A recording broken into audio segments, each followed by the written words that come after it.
Oh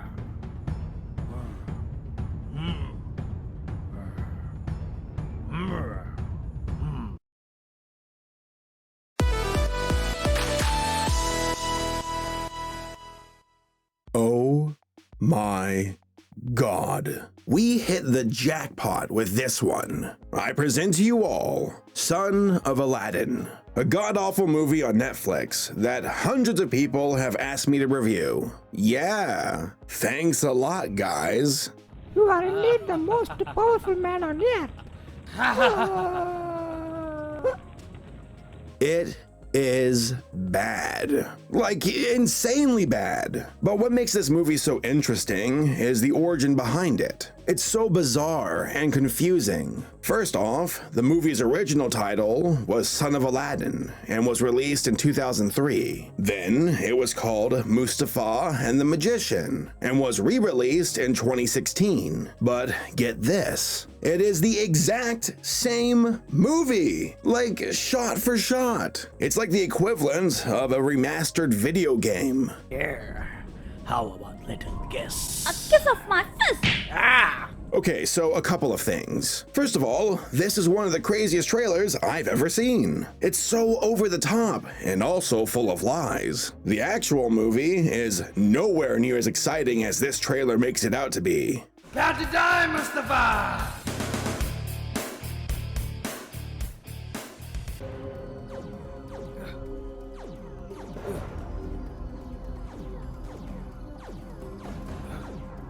Secondly, check this out. Animation Movie Oscar Race 2017. I actually looked into this and discovered that the guys behind this movie were pushing for it to get a nomination for an Oscar for Best Animation. But there's a small problem. The original movie was made in 2003. Just because they slapped a new coat of paint on it doesn't mean that they made a new film, that it's somehow now worthy of recognition. Well, I guess it does to Netflix. Netflix, you're greenlit. Son of Aladdin is such a hot mess and on a ridiculous level. The people behind it are from India. The production studio is called Pansa Media, and the distributor is Shemaru. Both are notorious for making low-budget crap, such as Gulliver and the Little Putins. But Shemaru is the company behind Kiara the Brave, a film that tried to copy Pixar's Brave, with a character that was in the movie for like 5 minutes. But honestly, I don't expect much from these guys. I mean, these are the dudes who decided, for some reason, to have Brendan Fraser's name in their video title, despite the fact that he isn't in the movie at all. I can't even keep a straight face. Why Brendan Fraser?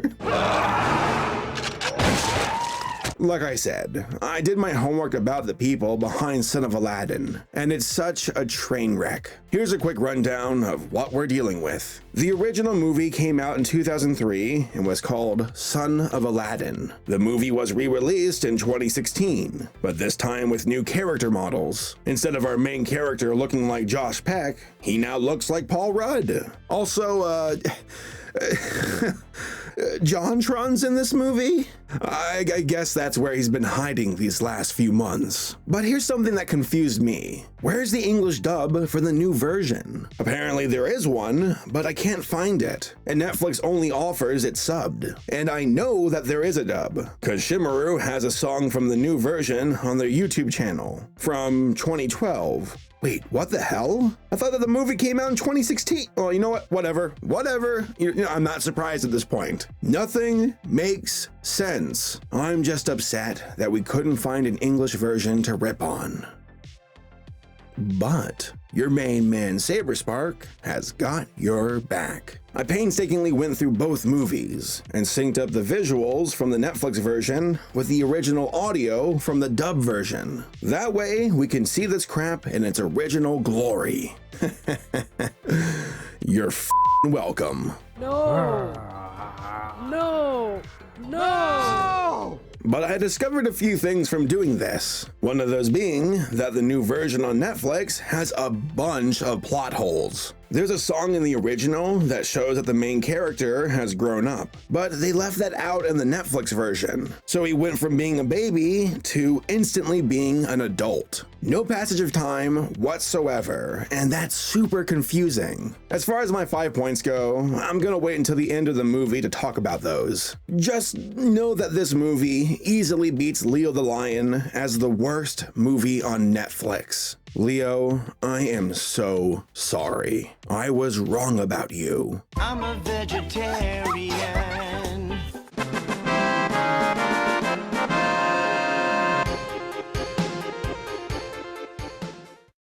So we start off with some castle and we zoom into a cave. It looks like we're in some kind of PS1 cutscene. We then hear some chanting and we're introduced to the main villain of the movie, Ziziba. Antaribunta, Ziziba, Valkaribulto, Ziziba, Wa, Alteribulto. Ew, big one. Did he just say rawr?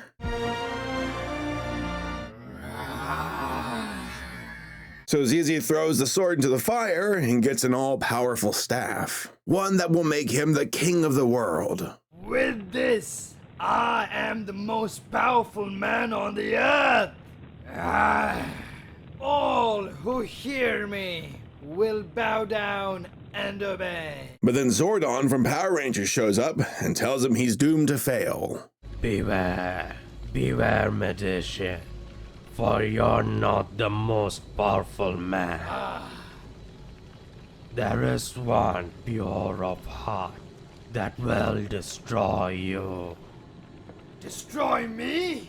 Real talk, I was expecting this movie to rip off Disney's Aladdin, which, to be fair, it did not. But it still ripped off Disney by copying Hercules. Hades wants to take over the world, but will fail because some kid will grow up and stop him. Zizi wants to take over the world, but will fail because some kid will grow up and stop him. And just like Hades, Zizi sends his minion to go kill the kid. Fly, Gorda, fly, and bring me the son of Aladdin.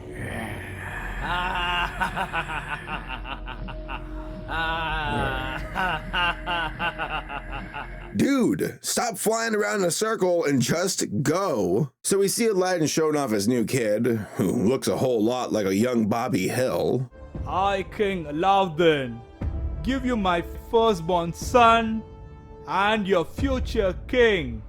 He is named Dain al-Agmar. Whew, those are some rough background characters. What's this guy doing? But, oh no, the bad guy is here, and he chases after the baby and his mother. God. Attack the thing. The mom runs into a building and tells the old lady in there, who she somehow knows, to watch her son. She then grabs a piece of cloth and then gets snatched up by the monster. No!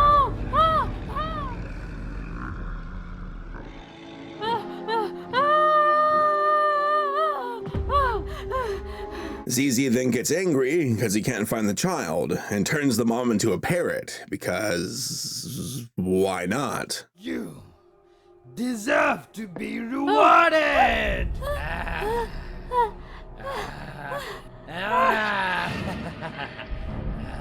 Bird. Birdie. Aladdin somehow knows where Zizi lives and takes his massive fleet of toy boats to go after him. Seriously, look at this perspective. It makes it look like the ships behind him are tiny. Aladdin tries to save his wife, but gets turned into stone, so now both of the parents are trapped. But that does not matter to Zizi. He wants the baby. So what does he do? He goes to town and starts knocking on doors, demanding he be given babies. Whose child is that? Good luck, man. But it's all good though. You see, the child's mom cared so much for the baby, and she found a caring, loving nanny to watch the child until she's grown. Okay, never mind, she's giving the kid away. Will you take him away from here? Somewhere safe for me? Look at these characters. They look like they're from different movies. One is old and detailed, while the other is super fat and smooth. He'll make a good sailor. From now on, he shall be called Mustafa. Mustafa. What a good name. So we get to a point in the movie that is super strange. Remember how I said that the Netflix version has the baby instantly growing up? In the original version, there's a song, and my God, is it bad. The beginning of it sounds like the Thomas the Tank Engine theme, but super loud.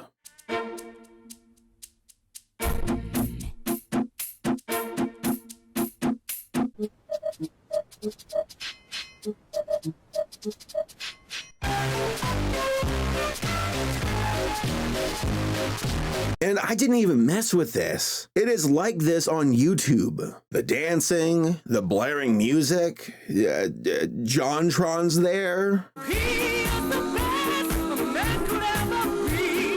But the music is cut off, and a storm knocks Paul Rudd, JonTron, and Pete Docter onto the shore, where we see this awesome background. That's totally not a picture. So a road up ahead.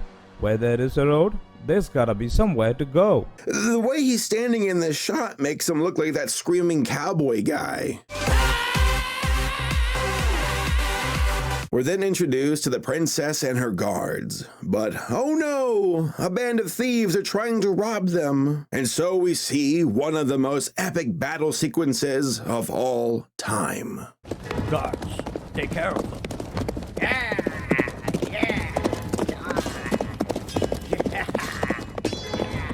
I love how the guys who are carrying the princess just drop her off on a rock and run away. So the guards are defeated, and the princess is in danger. Wow, what do we have here? How about little kiss? A kiss of my fist. Ah! Oh my God, I love her. But don't worry, Paul Rudd shows up and fights the boss of the bad guys with one of the most awkward fight scenes in cinematic history. You wish you haven't done that. Ow! The way that these characters awkwardly spaz out makes me think that some of this movie was done via motion capture. Come on, come on.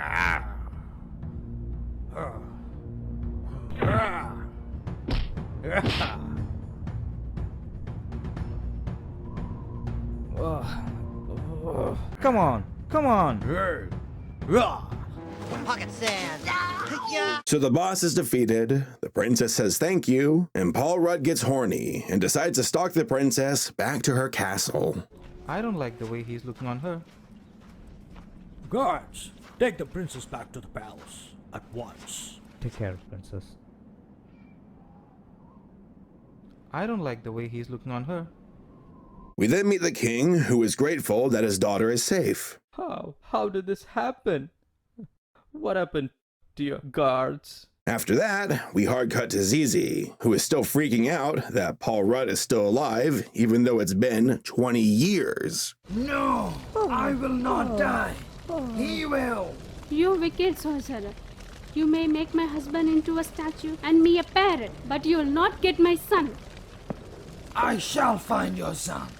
He will kill you. The princess then takes her royal guard to the bathhouse, and Paul Rudd follows her.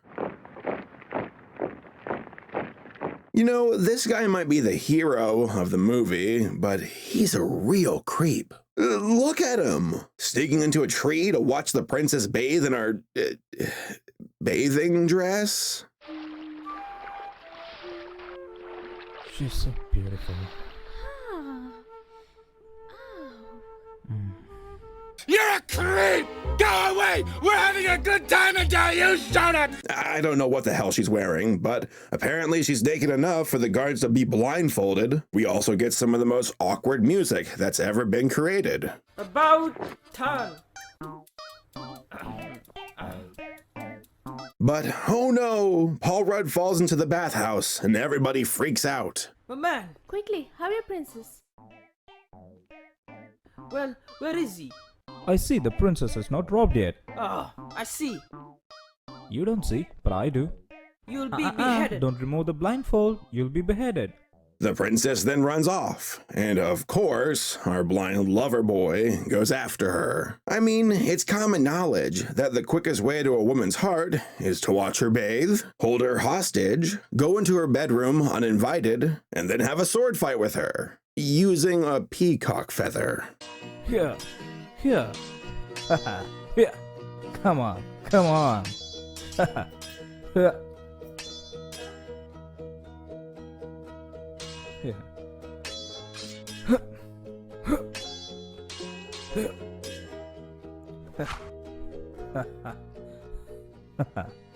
Point too low. You are rude and arrogant. A little bit of both. We then learn that the princess is upset because a bunch of guys are trying to win her hand in marriage. Obviously, she's angry because she has no free will of her own. So what does our guy do? He tells her that he's gonna go compete for her hand too. And then he puts pressure on her to pick him. That's wonderful. Excuse me? I'm going to be bargained like a cow, and you think that's wonderful? No. I was just thinking that I would come to this thing and win your hand. Isn't that wonderful? Isn't No. it? What? You will choose me, won't you? Dude, she's obviously scared. Like, you should probably slow your roll. Or, kiss her, I guess. You're just so good with the ladies, Paul. He's like one of those guys who DMs you on Twitter and demands a picture of your boobs. Let's have sexy sex, cloth off. I am not doing sex with my mom. So Paul Rudd, being the awesome guy that he is, looks for a tailor at night, unwantedly goes into a store and gets a new jacket, which somehow qualifies him to be a prince now. Well, I look more princely. But Paul Rudd decides to run off with some guard, and John Tron and Pete Doctor are worried about him. Trouble, come on. Mustafa, wait up. So Paul Rudd is thrown into jail for some reason, and then his friends show up for some reason. And then they form a human ladder to reach the prison window, which, for some reason, is connected to the throne room. Lila, I'm down here. Princess Lila. What? Why? What a terrible design flaw. Wouldn't it smell bad from the prisoners? Who is this man? What he is doing in my prison? So the princess hears Paul Rudd and frees him. Also again, for some reason, ZZ is hanging out in the audience because why not? He just wanted to go. Oh, and here's something for you. In the original version of the movie, ZZ isn't even in disguise. He's just standing there wearing his wizard outfit. Vizia, bring him up immediately. Yes, Your Majesty. Also, another reminder, ZZ has no idea who Paul Rudd is at this point. He just randomly shows up. So the princess decides to pick her stalker, and her father sends him off on a mission to prove himself. He must bring back the water from the river since it dried up. Okay, sounds easy enough. We were walking all day and still haven't found any water.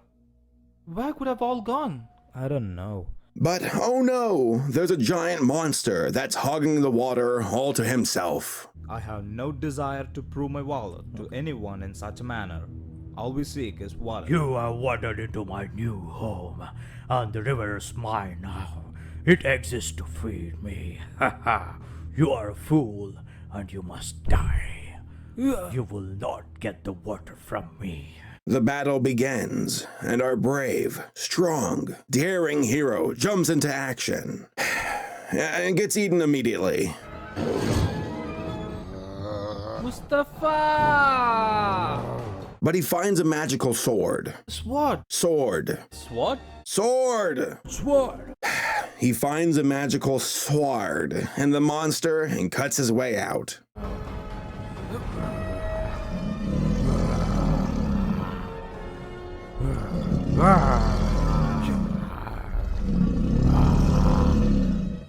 The river returns, and he can finally marry the princess that he's known for about 12 hours now. Adieu, people of Ziaga.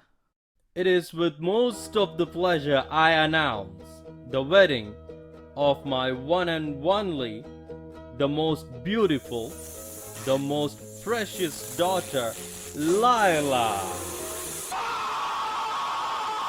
But no! We forgot about Zizi, and he shows up to fight Paul Rudd in an epic battle for the ages. Prepare to die, Mustafa!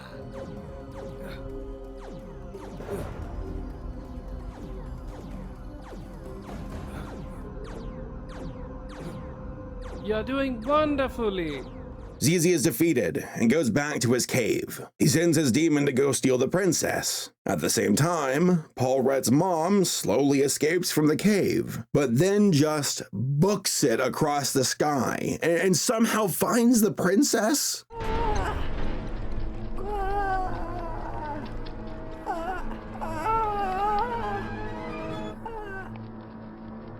Deja vu, I just been in this place before. The demon shows up, he steals the princess, the mom parrot turns into stone, and then Paul Rudd heads off to go kill Zizi. Zizi Ba, you will pay for your crimes.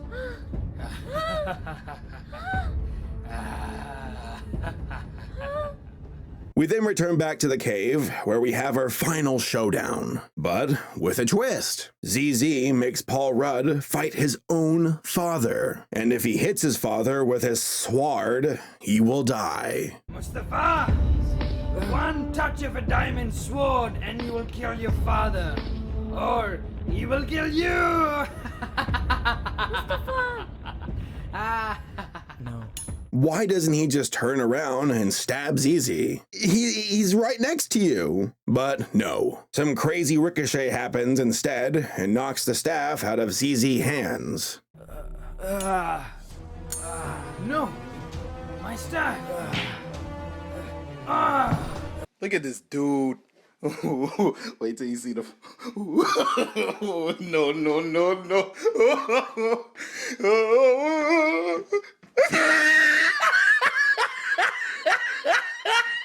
ZZ finally dies and turns into a Capri Sun commercial.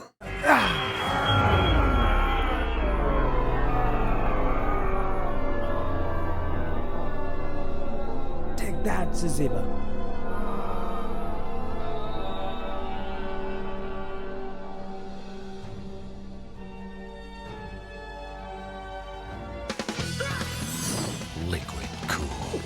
Paul Rudd frees his parents and saves the day. And that's it. The movie is over. Our son. My son. Father. Mother.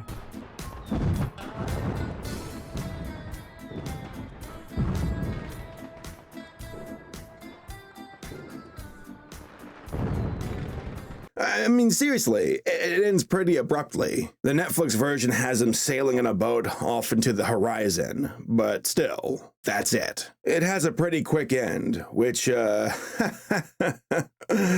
am not against, 'cause this movie sucks. She's so beautiful. You're a creep! Go away! So yeah, that's Son of Aladdin, and like I said, it's a hot mess. The water is very cold. Wow. Let's go over my 5 points about this movie. Story. It was rough. The pacing was bad, there were plenty of plot holes, and there were times where characters just pop out of nowhere. What's that? What is that? It's a talking parrot. Mustafa. Editing. The audio and sound effects were terrible. It ranged from being too loud and noisy to not having enough sound at all, where scenes would be awkwardly quiet despite what was going on. Now, to be fair, the sub version on Netflix has better sound, but the original English dub is trash.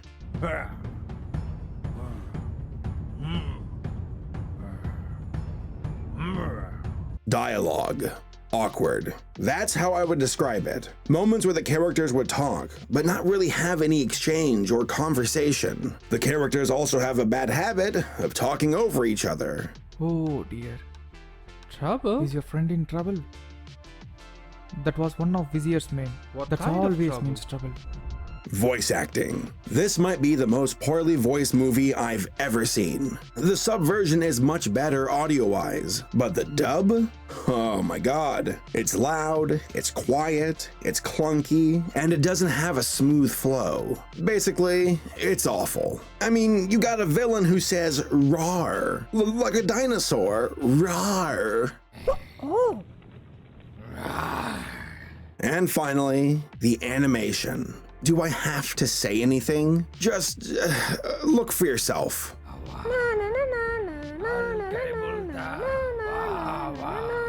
In conclusion, this is the worst thing I've ever seen on Netflix. And I don't understand why they have it on their site. You can argue that kids might watch the movie, but then that would require them to read. And I doubt that most kids want to do that while watching cartoons. I mean, at least Leo the Lion was somewhat cartoony and might grab the attention of some viewers. Oh my god, I'm using Leo the Lion as a positive example?